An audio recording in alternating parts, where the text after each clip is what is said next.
Bonjour à tous, bienvenue dans votre émission Artmax, votre émission sur l'infographie et les nouvelles technologies.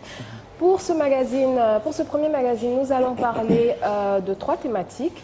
Le rapport infographie et étudiant. Nous allons aussi parler de l'infographie en Afrique et dans le reste du monde et de l'art plastique et de l'infographie. Et pour ce faire, nous avons invité un étudiant, infographiste, dessinateur, plasticien, tout ça à la fois.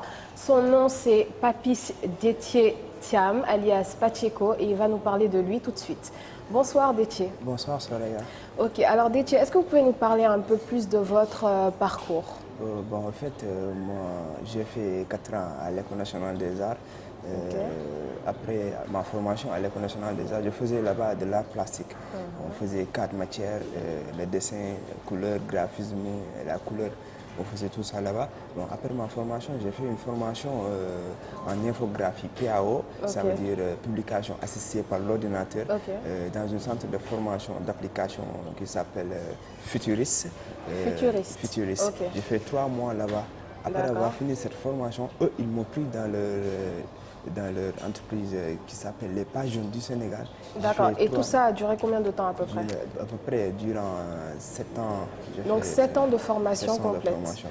Avant d'arriver ici, à Super IMAX. À Super IMAX. Donc je rappelle, Super IMAX, c'est l'Institut des arts supérieurs, des arts et métiers numériques. Ensuite, nous allons parler de la première thématique, le rapport infographie et étudiant. Alors tout d'abord, à votre avis, quelles sont les motivations des étudiants à rentrer justement dans cette filière? C'est-à-dire on ne peut pas connaître la motivation de tout le monde, mais qu'est-ce qui pousse l'étudiant à rentrer dans la filière infographique à votre avis? Au fait, chaque personne a un esprit créatif. Donc il y a certains gens qui ont un esprit créatif et ils veulent développer ça. Comment peut-il développer ça? Là, ils ont dit qu'on va aller à l'École nationale métier des arts et numériques pour développer cette création et bien cette inspiration. Ici, il y a beaucoup de gens qui savent dessiner, faire d'autres choses, ils aiment l'art, le Sénégal. Donc, si je comprends bien, à votre avis, c'est purement de la passion. De la passion. Mais est-ce le cas vraiment pour tout le monde? Non, certains gens ont un amour de faire de l'art ou bien de venir faire de l'infographie. D'accord. D'autres, ils attendent, on leur dit que tu as le talent. D'accord. Il faut aller faire de l'infographie. Donc, pour d'autres, ce serait peut-être un peu plus une espèce de cliché. De tricherie. Parce que justement, ce serait peut-être une filière qui est un peu... c'est des nouveaux métiers, ça a l'air amusant, ça a l'air pas difficile. Au fait, dans chaque métier, il n'y a pas de tricherie. Il faut avoir l'amour de faire d'abord. Si tu as l'amour de faire, quand tu entres dans ce métier, tout ce que tu feras sera facile. D'accord. La voie sera facile. Ok, d'accord. Et comment choisir son orientation? C'est-à-dire, une fois qu'on est dans la filière, comment on fait pour... C'est-à-dire, il y a beaucoup de matières, c'est une filière qui est assez vaste. Il y a beaucoup de matières, il y a la photo, il y a la réalisation, il y a l'infographie même. À votre avis, comment on fait pour choisir son orientation? En fait, comme vous l'avez dit, c'est un métier très vaste. Tu peux être un preneur de son, tu peux être un infographiste PAO en créant des affiches publicitaires, tu peux être réalisateur ou bien scénariste. Il y a beaucoup d'options là-bas. Pour les élèves, leur orientation, on va regarder l'élève, dans quelle matière il est doué. D'accord. Dans quelle matière il est doué.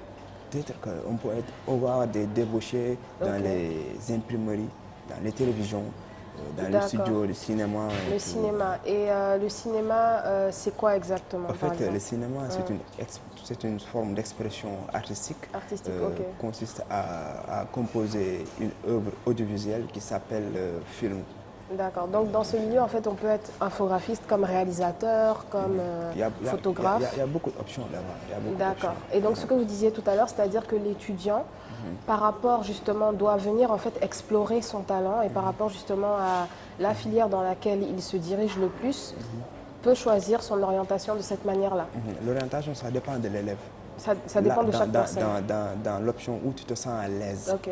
Parce que dans le métier de l'art, quoi que tu fasses, il faut être à l'aise dans ce domaine pour pouvoir développer cette inspiration et la création aussi. D'accord, ok.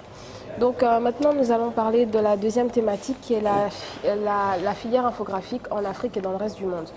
Alors, à votre avis, qu'est-ce que ça peut apporter à quelqu'un de rester en Afrique ou de partir à l'extérieur, notamment en Occident? Qu'est-ce que ça peut apporter à la personne de rester ou de partir? Au fait, ici, rester ici, je ne vais pas dire que c'est mauvais, mais pour le sens créatif et surtout les côtés des matériaux, à l'extérieur, eux, ils ont des matériaux. D'accord. Quand je me présentais tout à l'heure, j'ai oublié de vous dire que j'ai fait 5 ans en France. J'ai fait 5 ans en France. Okay. Là-bas, ils ont le niveau, surtout côté matériel aussi. Okay. Tout ce que tu veux réaliser, là, tu pourras trouver tous les matériels qu'il faut pour réaliser ce que tu as en tête. Alors qu'ici au Sénégal, en plus là-bas, ils aiment partager ce qu'ils ont. Ils aiment partager. Donc il y a un esprit de solidarité. Esprit de solidarité. Voilà. Ils aiment partager ce qu'ils ont. Alors qu'ici au Sénégal, chacun aime répondre au même mot, je suis le roi. D'accord, donc il n'y a pas de solidarité. Il n'y a pas de solidarité. D'accord. C'est ça. Alors qu'eux, en Europe, ils veulent devenir premiers dans ce qu'ils font. Donc en fait, ce que vous dites, c'est que la solidarité, en fait, c'est la clé. Ça manque de la solidarité. Et c'est la clé pour réussir, justement. C'est la clé pour réussir. Surtout du côté du cinéma, il faut avoir la solidarité. Parce que je ne peux pas tenir la caméra, faire du cadrage, faire la lumière, prendre le son. Je ne peux pas tout faire en même temps.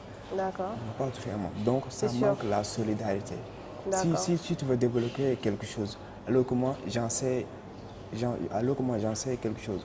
Bon là, au lieu que de vous aider, moi je vous laisse faire, je vous laisse débrouiller. Autant que vous aider pour que vous puissiez vous retrouver. Là, je garde ce que j'ai. Si tu peux donc plus il y a une espèce d'esprit de jalousie. Voilà. Si tu ne peux plus faire, moi je vais venir prendre ta place. On va dire non, donc en fait ici on est plus dans la concurrence. Dans la concurrence. D'accord. Et il n'y a pas vraiment ça là-bas. Oui, il peut y avoir ça là-bas, mais on ne le sent pas. Au fait, pour la concurrence, on doit le faire au sens créatif avec les autres entreprises. Par exemple, je vais dire, non, cette entreprise a créé une superbe affiche, donc moi, je vais essayer de faire beaucoup plus. Là-bas, en Europe, c'est comme ça. Mais ici, je vais dire, non, mon collègue a fait ceci, non, je vais le cogner, je vais faire la même plus. chose. C'est la concurrence dans l'entreprise, au lieu que de faire la concurrence avec les autres entreprises. En Europe, c'est comme ça. On va faire la concurrence avec les autres entreprises, alors qu'ici, c'est la concurrence entre nous. Dans l'entreprise, alors que c'est dangereux pour le développement. C'est dangereux, c'est ça. Dangereux. Donc le blocage, en fait, il vient de nous-mêmes. De nous-mêmes. C'est pas un problème d'inspiration, de créativité. Et d'ailleurs, ça me rapporte justement à la troisième thématique, qui est l'art plastique et l'infographie. Comment trouver déjà l'inspiration dans la création? En fait, on peut suturer quelque chose, on peut avoir de l'inspiration. Ce que tu as fait, je vais suturer quelque chose et ajouter ce que j'ai. Ma touche personnelle. Ma touche personnelle pour le développer, en faire autre chose de superbe. Donc si je comprends bien, l'inspiration, c'est un peu là où la création des autres s'arrête. C'est là où justement notre création commence. C'est là où se naît la création. D'accord. Des fois, il y a un don de Dieu. Des fois, il y a un don de Dieu. Tu peux faire quelque chose sans pour autant suturer de l'inspiration sur l'œuvre de quelqu'un. Mais il faut observer. Il faut observer. Voilà, c'est un métier de noble. C'est un métier de noble. Il faut être curieux. Il faut être curieux. Il faut lire. Savoir lire, de faire des documentations écrites, surtout documentation sonore, documentation photographique. C'est quelque chose de riche en art. D'accord. C'est quelque chose de riche. Surtout, ça parle aussi de culture aussi. Oui, ça parle de la culture. Donc il faut avoir une vraie culture générale. Une vraie culture générale. Et en quoi il est important de savoir justement dessiner pour faire de l'infographie? L'infographie, on voit plus le côté numérique des choses. Pourquoi le dessin est-il important? En fait, si on regarde les images dans les vidéos, ce sont des images qui bougent. Et si on parle d'images, on va parler de photos. Et si on parle de photos, on va parler de dessin. Dessin, il y a lumière aussi. L'ombre et la lumière. Donc, on ne peut pas faire de l'infographie sans savoir dessiner. Il faut savoir dessiner. Même les architectes, avant de réaliser le bâtiment, ils dessinent. Même avant d'écrire, le fait de poser le stylo, ça fait un point. Ce point, ça fait partie de la graphisme, le pointillé. L'écriture qu'on fait là, ça c'est de l'art. Parce qu'on peut traduire l'écriture en image. C'est comme on fait dans les films. On va écrire le scénario, après on va le réaliser. C'est de l'écriture en image. C'est de l'écriture en image. D'où le mot graphie en fait. Le mot graphie. Si on se rappelle des écritures hiéroglyphes en Égypte, qui a été déchiffré par Jean-François Champollion en 1822, ce sont des écritures qui ont été déchiffrées. Et souvent, on se parlait par les dessins. Par les dessins. Si je dis, maman va au marché, là, tu comprends. Et si je dessine un maman qui va au marché, là, tu vas comprendre. Et donc, le dessin a une vraie histoire. C'est une vraie histoire. Et le dessin est une base. C'est la base de l'art, en fait. C'est la base de l'art, surtout l'infographie. Et dans n'importe quel domaine. La peinture, voilà. Même les schémas qu'on fait pour les électriciens et tout, les schémas motorisés, tout ça, ça fait partie de l'infographie. Même les chaises là où on est assis, on a fait d'abord le dessin. C'est vrai que les designers en général dessinent leur modèle. On ne peut rien faire sans le dessin. D'accord. Donc, merci Déthié d'avoir répondu à nos questions et je vous remercie d'avoir regardé cette émission et on se donne rendez-vous la semaine prochaine pour une nouvelle émission de Armax. Merci beaucoup.